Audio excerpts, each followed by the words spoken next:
So, Mr. Ambassador, thank you very much for talking to Diplomatic Connections. You are now the first, I think, Baltic country to hold the presidency of the European Council. That's right. What challenges does that impose on one of the smaller nations in the EU? Well, it's kind of fun, because for the last 23 years we've been undergoing different challenges and reforms.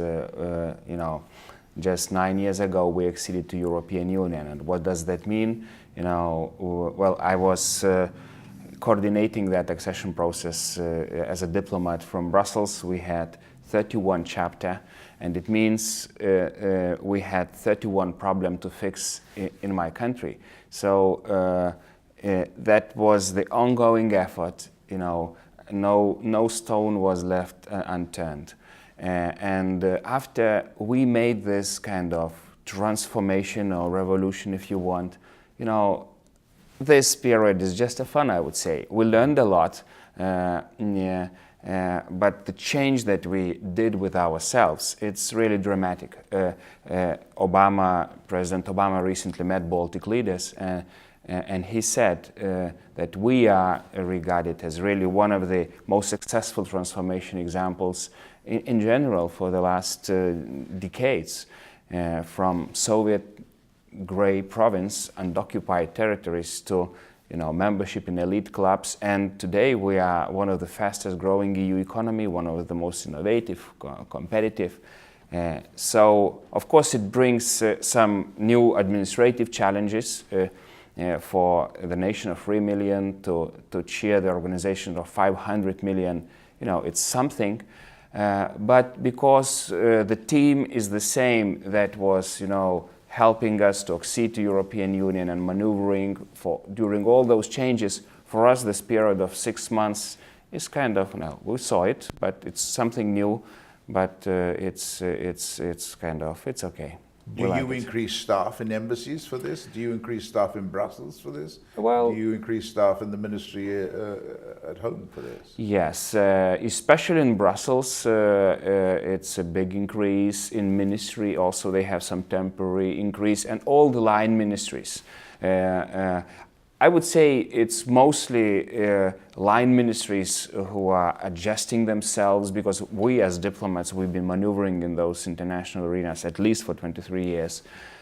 So, for example, in my embassy I have different line attaches who've been added, because we are now going from kind of political security stage of relationship with Americans to kind of more deep and economic, hunting for investments, for innovations, trying to open agricultural markets, but also present our culture. So I have cultural attaché, I have agricultural attaché, and so on. So we are going more deep, because also the markets are opening. We've been very happy during our first days to open those transatlantic trade and investment partnership talks between Americans and Europeans that might result in most powerful, most liberal, and most democratic, and the biggest trade bloc in the world.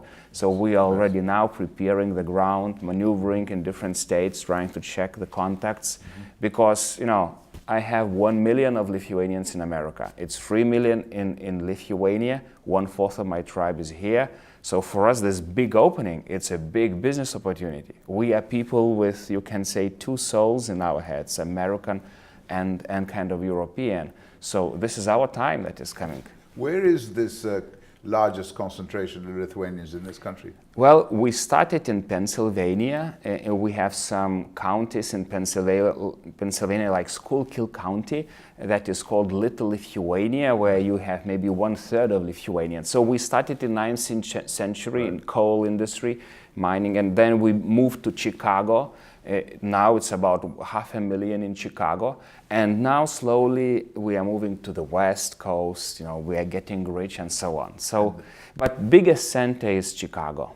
But there must be, and now today, there's a lot of traffic presumably between Lithuanians here and the ones back in real Lithuania? Yes, a lot of, though emigration kind of stopped, now we are moving inside big European Union, but still 1 million, it's a lot, you know, and especially knowing that this country was so important to defend our independence and freedom, embassy where we are now sitting, been open for soon 90 years without interruption, because Americans never, closed the embassy. Those Soviets been demanding. Americans were kind enough not to recognize our occupation, so ambassadors, they were living here, and this, signal, this support, this hope that was, created by Washington, we will never forget it. And that's because of Washington we are back on screens, first of all. So the political link is now turning into some kind of economic and pragmatic. But, in this world, we have to help each other to maneuver. But as far as that link is concerned, during the war, when Lithuania was one of the Soviet republics, the embassy here was the embassy of Lithuania in exile, if you like. The Lithuanian government in exile. Was the chief embassy, and just few examples of this heroism. One of the last ambassadors, Austerity, he was the son of our then pre-war foreign minister, who stayed like a diplomat for all those years. Can you imagine staying a diplomat without the state, without salary, without sometimes heating or electricity, without money? He was, going to White House on foot because he cannot afford, the car to buy. Right. But he was proudly representing us with a flag in his hands, and that symbol that we had ambassadors was so important. Now, the presidency of the European Union basically, of course, advances the policies of the European Union, or shepherds them, or orchestrates them, if you like. But usually the country that has the individual country that's holding the presidency has a sort of agenda of its own. In other words, targets which it wants to achieve during that particular 6-month period. What are they in your case? I would mention maybe 3. Because of this success of transformation, because we really believe in change, we know that we can do it, and we now grow and expand. So we try to use that enthusiasm and experience we have and to transform it in economy, trying to get economy back on track.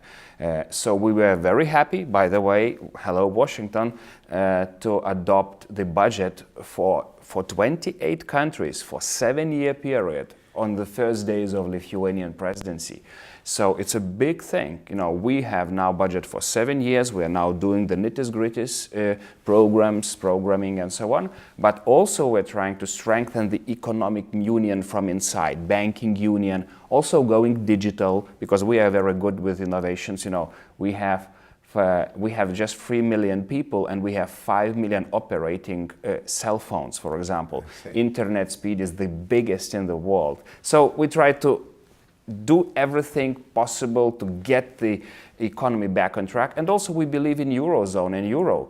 As you know, it will be Latvia soon to introduce Euro. We will be after them. That was going to be my next question. Yeah. However, I did want to clarify one point. When you say the budget was approved, you mean the EU budget? EU budget, it's so-called multi-annual and so on, but right. Yeah, it's EU budget. It's EU budget. And it's the EU budget for the 27 member countries. Yeah, and now 28 with Croatia, right. And for 7 years, we think strategic in EU. I see. Yeah. But coming back on the 1st of January 2015, I believe, is when Lithuania shifts to the euro. Yes, we hope. Now everything is under control, and we hope that we will do it. And why it is important? Because our economy is so open. Can you imagine? We produce 70% of our GDP for export. In America, I guess that's about 14. Yeah. So we are very much dependent on those, kind of global financial stabilities. That's why we need euro. American companies are really now going to Lithuania in big numbers. We just recently created American-Lithuanian Business Council with 9 big American companies, because they see very kind of, I would say, American-minded people who are very, they are hardworking people. They hate taxes. They work like crazy sometimes. They're very loyal. So, moral, legal, and other circumstances, and also very flexible. We speak a lot of languages. Well, when diplomats, we speak 4 or 5 languages, but normal people, they speak 2, 3 foreign languages. And surviving in the territory like us for more than 1,000 years, you have some qualities. But as far as the export proportions is concerned, I mean, the Americans, of course, have a bigger domestic market, so they can afford to have less exports in that sense. I agree, and also, to be honest, we are not so happy with bilateral trade, though it's growing by 30 or 40%, but it's still maybe number 15, 16, and that's why we really want to use those negotiations that we started to create the free trade bloc that would not only open, its own markets and reduce all tariff and non-tariff barriers, but will actually set the standards. I would love to see EU-American standards to prevail in the world, because, I like the world I live in. I like the world that we've been fighting for, against the Soviets. We've been first to revolt in Soviet Union. Absolutely. Because we had this dream, maybe told by our ambassadors who've been always residing here, about some kind of system where your human dignity is preserved, where you can freely operate and raise your kids. We'll get to the Soviet era in a minute, but I wanted to ask you one thing about the euro, about the transition to the eurozone. Is that still a popular move with the people, given the fact that the euro today has considerable problems? And there is even talk by pessimists of it breaking up. Well, when you live in Lithuania, and when, like in my case, when you have office that is just 20 kilometers from the border with the east, and when you see all those alternatives and different kind of ideas on Euro-Asian unions, where it's more about the politics and geopolitics than economy. When you see people in kind of more in slavery than free in free, well, there's no actually even alternative, And when you also see Lithuanian example, like from Soviet zoo, we transformed our economy into one of the fastest growing. Especially because of links also with euro, because actually our national currency currently is automatically pegged to euro. So actually we had euro just with another color for some time. Just we were not being able to use all the benefits of being in eurozone. Right. All the assistance in case of problems and different kind of other economic benefits eurozone members get. We want to have it, and Estonia is already a euro member. Latvia is exceeding next year.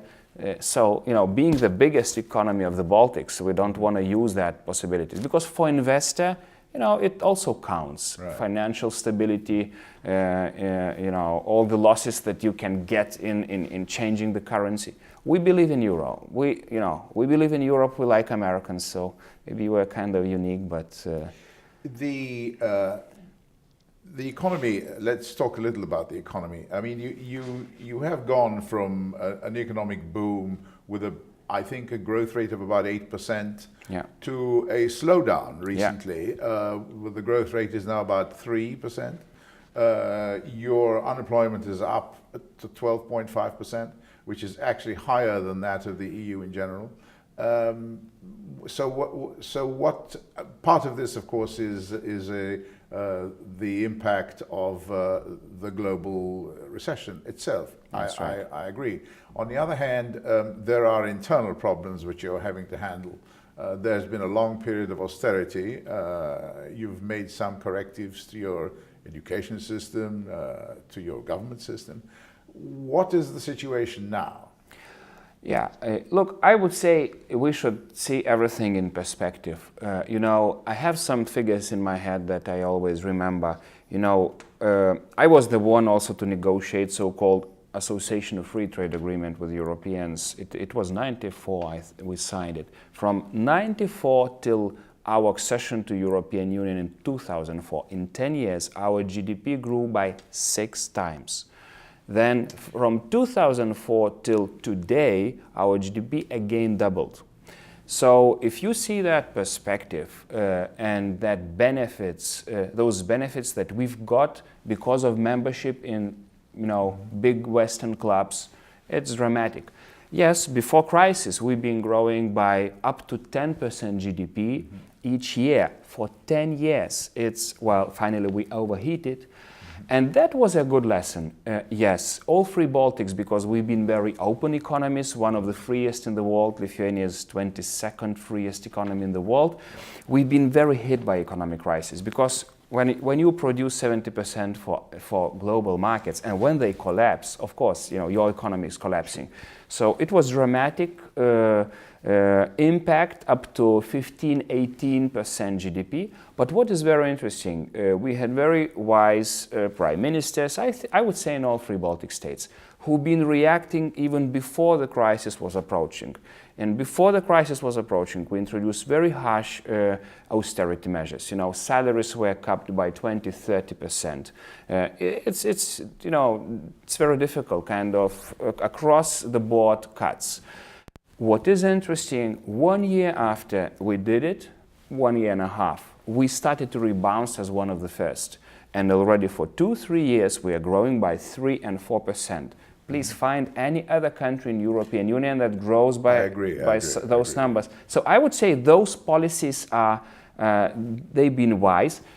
I also agree that we learned a lot. For example, before the crisis, we were not so good with innovations and technologies. When crisis hit us, my prime minister received the title of innovation czar or investment czar. He was hunting in California for 2–3 times, you know, going personally, meeting different companies you have, attracting a lot of technologies to Lithuania.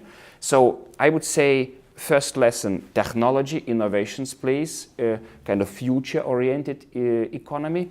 And another issue that we have to solve, and we are still solving it, it's energy. We are very dependent on energy. Absolutely. And the problem is that it seems we're paying political price of it. Because we are, you can say, we are the leaders of change in different areas. For some strange reasons, being very close to Russia, we pay well, Ukrainians are paying the highest price, we're paying the number 2 price in the world. That, for example, let's take your gas, it's 6 times more expensive than you pay for your gas. And that's a political price. We are very dependent on Russian gas, and we want to stop that. Well, this was going to be the inevitable question, which is, Sorry, you were, as you point out, the first Soviet republic to reclaim independence. Yeah. That's true. But to what extent is it independence? Moscow still controls your electrical supply, as you just said. That's right. You were nuclear oriented in terms of your electricity, but the European Union actually told you to remove the nuclear plant, which was a sort of Chernobyl type plant, if I remember rightly. That's right. And you're actually, Russia is still your main trading partner. 15% of your trade is with Russia, and something like 30% of your exports out of Russia. So obviously proximity is a factor here, but the other factor is if you don't mind, you do things which the Russians don't like. I mean, for the first of all, you're members of the EU. They don't like that. Even more, they don't like the fact that you're members of NATO. So how do you maintain the balance with a country of that size next door to you? How do you? Well, you know, being 50 years under occupation in kind of really strange totalitarian system, we believe in freedom. We believe in American model. We believe in market economy. So maybe being a bit naive in the beginning, we were thinking about market economy. So some previous leaders of Lithuania sold gas kind of distribution network to Russia, thinking that it will of course help us to get a better price, and that was promised. Whenever they bought it, we became end users of gas, and guess what? From 2000, maybe when President Putin came into power, he started to manipulate those dependencies for political reasons, trying to extract some geopolitical gains. And that's why we're paying this big geopolitical price for everything. Then it was a lesson for us. But we had blockade of oil from Russia. They are fixing the pipeline. It seems we had a lot of technical problems there, and they're fixing it from 2006 till today. 9 years of fixing old pipeline. So they stopped the oil supplies as well. Completely dependent on gas, so oil supplies stopped. That was the bottom line for us. Then we started to energetically, kind of, I would say, we've been the leaders of this energy security file. Let's remember that it was Poland and Lithuania to introduce common energy policy to European so-called Lisbon Treaty. That was Lithuanian and Polish proposal. Then President Adamkus and Kaczynski, who unfortunately died in Smolensk. From that, we started, first of all, legally. We want to create market. We really don't like those third countries, vertical monopolies who just monopolize the market, and then you pay huge bills, you know.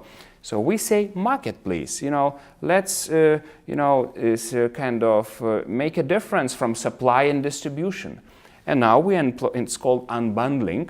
Yes. We are in process of negotiating with Gazprom. We have some legal cases launched by European Commission against the monopoly, and we want a market to be created that would allow us to transport gas even from America. In next year, we will have our LNG terminal. You should see that YouTube video, vessel build in South Korea, huge one, that will regasify gas that we can get in liquid version.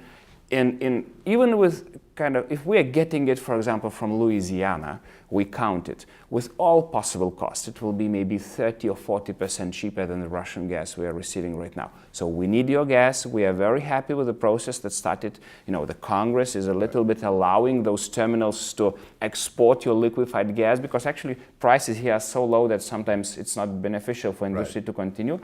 Maybe not completely opening, but little by little gradually opening. You know, you are changing the world by this, you know, with your shale gas revolution and so on.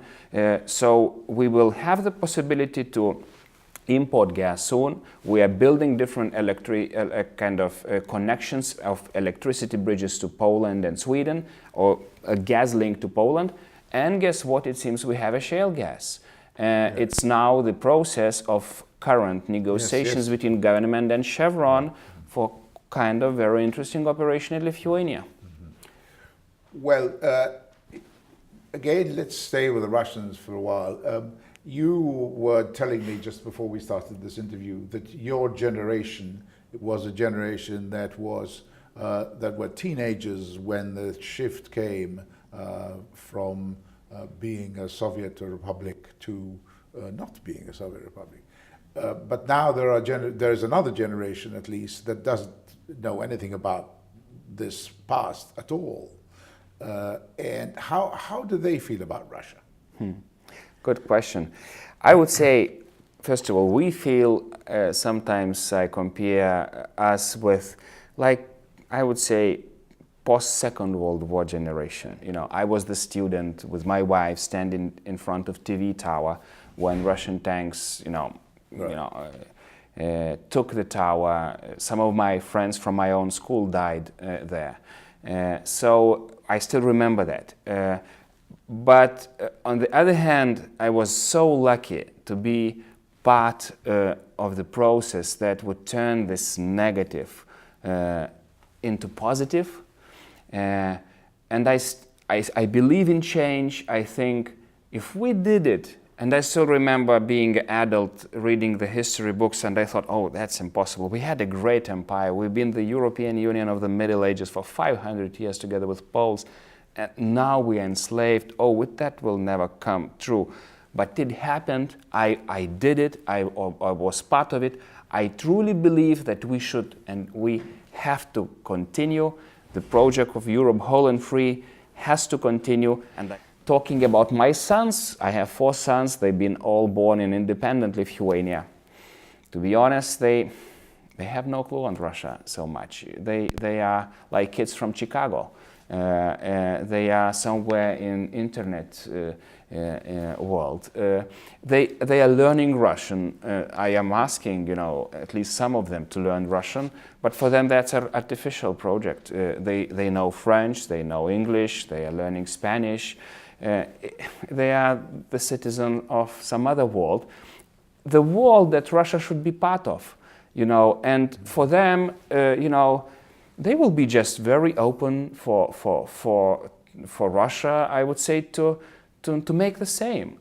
They don't understand the sometimes tensions who sometimes look like 19th century tensions. Can you imagine today Russia is not completely happy with this transformation efforts we are promoting in the East with all those association treaties that we will sign in initial. They have some little, one day they don't like chocolate from Ukraine.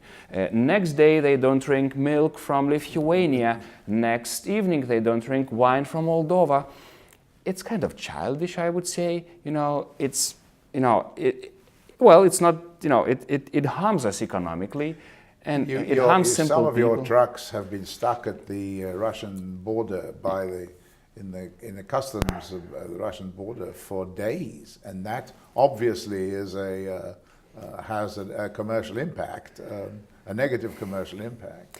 But if we look from outside, from the eyes of my 4 sons, look, it's really strange. Because at the moment the Russians are refusing to accept Lithuanian dairy products, claiming that they are not up to Russian standards. Because, Russians like our products. You go into Russian stores here in America, and what you will actually see as a milk product is a Lithuanian milk products. Lithuanian cheese, Lithuanian bread. We are feeding, I would say, big parts of Western Russia, from St. Petersburg to Moscow, traditionally. Right. And, it's just a tradition of 1,000 years, and you can harm it temporarily, you can make some tactical impact, but if you think strategy, it's the opposite effects are so evident. So I would say to Russian leaders, stop playing those childish games. If you want to be serious and regard it as a serious state, create confidence, create trust. And we will be the first to help you. We did this transformation. We want you to transform. You have no other alternatives than to go with the West. You are civilized Western country. You just have to, maybe sometimes, even if we are smaller, just sit and, speak with us. And we will help you to do anything, that will help your people to live peacefully and in harmony. And, that will spread the wealth, a kind of wealth that is now concentrated just in so much hands of you to all the Russian nation. To be honest, yes, we've been suffering, and we suffered a lot from totalitarian crimes and communism, but the nation who suffered the most, they are Russians. So it's kind of painful to see that the current leaders are continuing the policy that not only harms the neighbors, but, if you take wine or milk from your own citizen, is it kind of business, or what kind of business it is? You're members of NATO, which of course brings up the issue of Article 5. That is to say, an attack on any NATO country is an attack on the alliance as a whole. How protected do you feel through your NATO membership? Well, with all those little excursions in Georgia and all the current facts of strange relations with neighbors from Russian side. Of course, there is the feeling of growing insecurity in the region. I was doing Community of Democracy some time ago, and together with Freedom House, we've been counting the numbers of democracies that is actually decreasing for 7 or 8 years in a row. During the most romantic Arab Spring years, we have 12 democracies up, 36 down.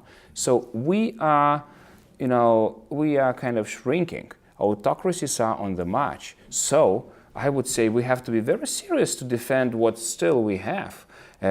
Yes, it's wonderful that we do with economy, gluing our economies, trying to create the world's largest trading bloc, democratic one, but it's also we have to be careful with our security.